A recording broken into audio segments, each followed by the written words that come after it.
সুপ্রিয় দর্শক আসসালামু আলাইকুম, কেমন আছেন আপনারা? নিশ্চয়ই ভালো আছেন। আজকের ভিডিওতে আপনাদের সবাইকে স্বাগত জানাচ্ছি। আজকে আমি আপনাদের সাথে শেয়ার করব ছেলে বাচ্চা পেটের কোন পাশে নড়াচড়া করে, ছেলে বাচ্চা হওয়ার অন্যতম প্রধান একটি লক্ষণ সম্পর্কে এবং সেই সাথে ছেলে বাচ্চার ডেলিভারি হওয়ার ব্যথা অনুভূতি কেমন। চলুন মূল ভিডিওতে যাওয়া যাক।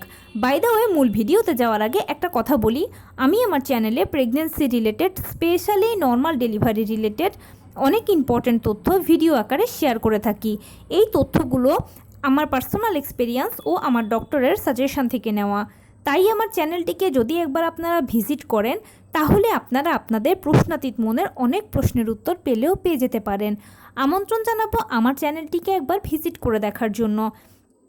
এবারে চলুন মূল আলোচনায় যাওয়া যাক। আমি শুরুতেই বলেছি আজকে আলোচনা করব ছেলে বাচ্চা হওয়ার অন্যতম একটি লক্ষণ সম্পর্কে, ছেলে বাচ্চা পেটের কোন পাশে বেশি নড়াচড়া করে এবং ছেলে বাচ্চার ডেলিভারি হওয়ার অনুভূতি ব্যথা কীরকম।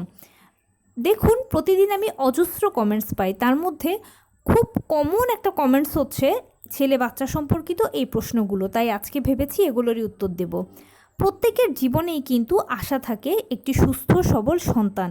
একটা ছোট্ট শিশু একটা দাম্পত্য জীবনকে পরিপূর্ণ করে তোলে, একটা ছোট্ট শিশু একটা সংসারকে সুখময় করে তোলে। সেই সন্তান ছেলে বা মেয়ে, এটা থেকেও সবথেকে বেশি ইম্পর্ট্যান্ট সন্তান যেন সুস্থ সবলভাবে পৃথিবীতে আসে, সে যেন সুস্থ থাকে। বর্তমান সময়ে আইনগতভাবে নিষিদ্ধ করা হয়েছে আল্ট্রাসনোগ্রামের মাধ্যমে কোনো মতেই জানা যাবে না গর্ভের সন্তান ছেলে না মেয়ে।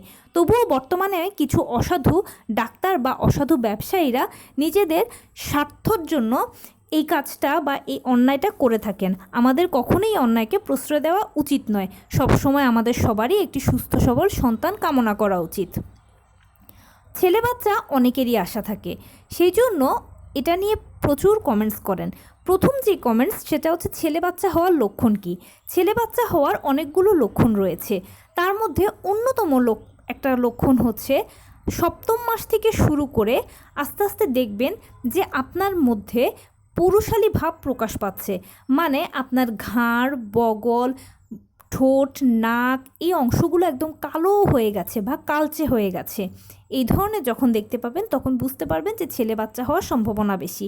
ছেলে বাচ্চা হলে মায়েরা এরকম কালচে হয়ে যায়, বিশেষ করে নাক, ঠোঁট, গলা, এই টাইপের জায়গাগুলো। তো এটা যত সামনের দিকে আগাবেন, মানে সপ্তম মাসে অনেকে দেখতে পায়, অনেকে অষ্টম মাসে দেখতে পায়, কিন্তু একদম স্ট্রংলি নবম মাসেই কিন্তু এটা ফুটে ওঠে। এরকম যদি দেখতে পান তাহলে বুঝবেন যে হয়তো ছেলে বাচ্চা হতে চলেছে। দ্বিতীয় যেটা সেটা হচ্ছে ছেলে বাচ্চা পেটের কোন পাশে নড়াচড়া করে। ছেলে বাচ্চারা সাধারণত পেটের ডান পাশে বেশি নড়াচড়া করে।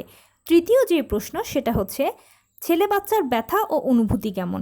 ছেলে বাচ্চারা সাধারণত মেয়েদের তুলনায় একটু আগে হয়ে যায়, অনেক ক্ষেত্রে হয়, সব সময় নয়। যেমন অনেকের নবম মাসের একেবারে শুরুতে হয়ে যায়, অনেকের আবার ডেলিভারি ডেটটা মেনটেনও হয় না, তার বহু আগে হয়ে যায়। ছেলে বাচ্চার ব্যথাটা মায়েরা বলেন মিষ্টি মিষ্টি টাইপের হয়। মিষ্টি মিষ্টি মানে হচ্ছে একবার ব্যথা যখন শুরু হয় এরপরে আবার 20 মিনিট আধা ঘন্টা পরে ব্যথা আসে, মানে দীর্ঘ সময় পরপর ব্যথাটা আসে, সেজন্য এটাকে মিষ্টির সাথে তুলনা করা হয়েছে। কিন্তু আসলে পেইন তো পেইনই। ছেলে বাচ্চা ডেলিভারির সময় একটু দ্রুত হয়ে যায়।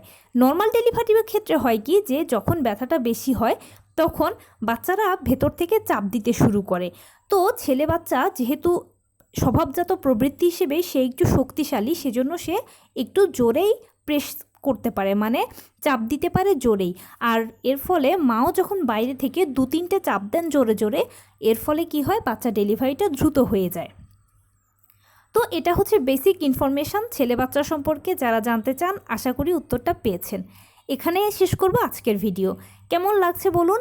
যদি ভালো লেগে থাকে ও হেল্পফুল হয়ে থাকে তাহলে প্লিজ লাইক, কমেন্ট, শেয়ার করতে একদম ভুলবেন না। আর সেই সাথে আমার চ্যানেলটিকে সাবস্ক্রাইব করার বিনীত অনুরোধ রইল।